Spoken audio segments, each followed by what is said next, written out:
Hi అండి. ఇక్కడ నేను న్యూ మెథడ్ కటింగ్ అయితే నా బ్లౌజ్ అయితే కటింగ్ చేసుకుంటూ ఉన్నా.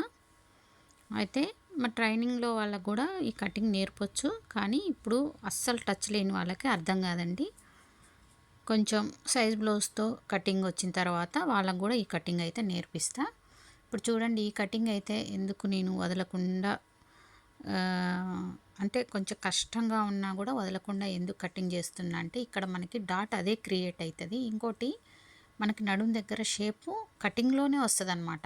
ఇక్కడ నాకు 1.5 వరకు వచ్చింది చూసిరా, నడుం దగ్గర షేప్ అనేది అందులోనే కటింగ్లోనే వస్తుంది అనమాట. దానివల్ల ఏమవుతుందంటే మనకి బ్యాక్ పార్ట్లో అస్సలు ముడతలు రావు.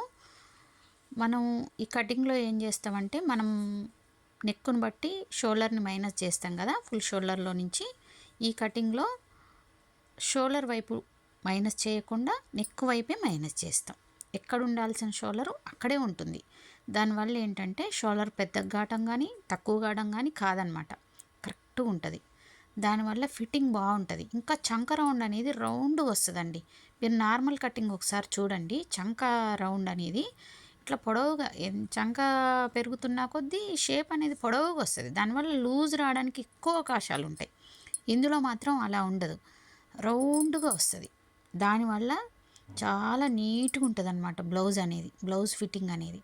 అందుకోసమని నేను ఈ కటింగ్ని అయితే వదలకుండా ఇంకా చేస్తూనే ఉంటాను.